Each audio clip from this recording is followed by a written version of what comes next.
上回講到呢，我就決定自學歐職一年嘅時間啦。咁不經不覺已經過咗8日嘅時間啦。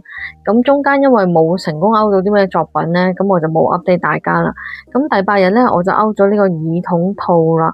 呢個係一個方包嘅耳筒套啦。咁主要用短針去歐出嚟嘅啫。咁就唔係太難歐嘅。咁歐咗一片面一片底之後呢，再用針連翻側邊呢。咁佢就 OK 噶啦，就完成噶啦。咁呢個係一個方包啦，咁我自己都幾滿意嘅，覺得幾得意嘅。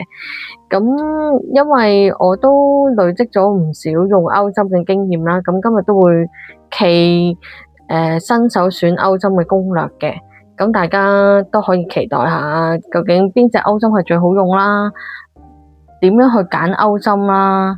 咁我都會用一個評分去話俾大家嘅，同埋咧會分享4大歐針品牌嘅嗰個用後感同埋評分嘅。呢4款歐針咧，分別就係金藍啦、粵牌啦、可歐牌啦，同埋 Truly 日本牌子嘅。咁我對於呢4個咁出名嘅牌子有啲咩用後感呢？咁個就可以睇翻呢幾張圖啦。首先呢，就係金藍牌嘅歐針啦，我用5個維度咧去評分呢支歐針好唔好用嘅。首先就係個外觀啦，靚唔靚啦，其次就係握住佢嗰個手感好唔好啦，跟住就係勾線嗰個情況啦，掛線嗰個情況啦，同埋疲累感，即係用完之後會唔會覺得好攰呢？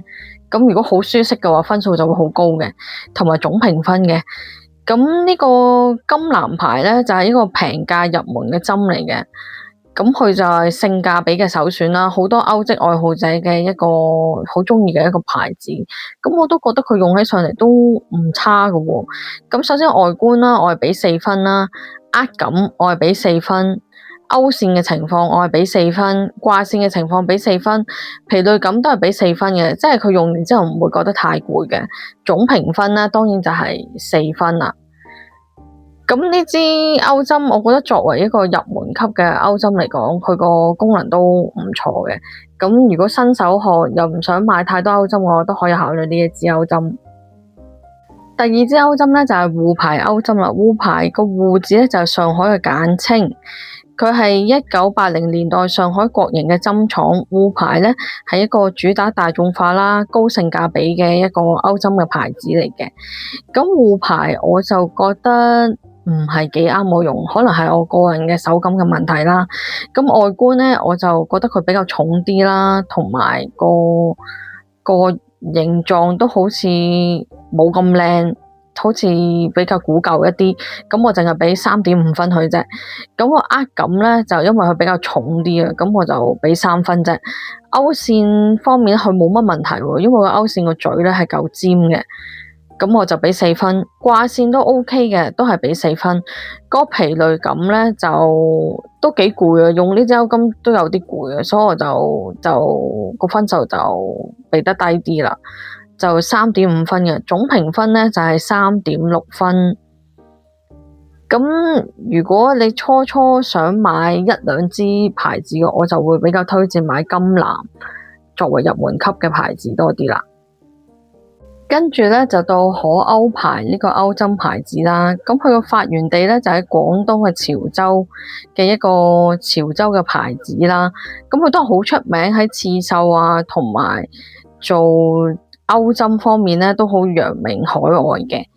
咁我覺得可歐牌咧都係相對比較普通一啲啦，咁啊外觀唔係太靚啦，我就俾咗3.5分佢啦。個握感咧，因為佢呢度咧有個軟膠位啊，其實可以撳住大拇指個位置，咁係幾舒服嘅，我俾4分佢啦。咁跟住勾線啦，因為勾線佢咧就比較粗糙喎，不鏽鋼呢個位，咁勾線就麻麻地嘅，掛線都係麻麻地嘅，所以3.5。但係舒適度係幾高嘅，咁我俾咗4分佢啦，佢唔係太攰嘅啫。總評分咧就係3.7分。咁如果想買淨係1-2支歐針嘅話，都係比較推薦買金藍多啲嘅。最後想介紹一個比較高端嘅牌子就係 Truly 啦，就係日本大家話叫廣島嗰個牌子啦，因為佢喺1948年誕生喺日本廣島嘅，係一個日本好知名嘅牌子。咁佢有好多年出歐針啦、蕾絲針啦、縫衣針嘅經驗嘅，亦都好出名嘅，好深受呢個手工編織愛好者嘅歡迎嘅。咁首先你見到佢出咗最新嘅薰衣草色啦，個紫色個外觀非常之靚啦，我俾5分佢啦。咁咧，因為佢都好輕啊，同埋好舒服啊，可以撳住大拇指呢個位咧，同埋係軟膠嚟嘅，咁我都係俾5分佢嘅。勾線咧就俾4分啦，都好勾到條線嘅。掛線都係幾好嘅，都有4分嘅。疲累感4分，即係用完之後唔會覺得好疲累嘅。總評分咧就係4.4分。如果你比較追求一支比較高端啲嘅牌子嘅勾針嘅話咧，我都會推介你用 Truly 嘅。咁今日嘅分享就嚟到呢度啦，咁我會陸陸續續再勾其他唔同類型嘅作品嘅，咁就下一個回合咧就會分享毛冷嘅心得分享嘅，咁敬請大家注意啦，拜拜。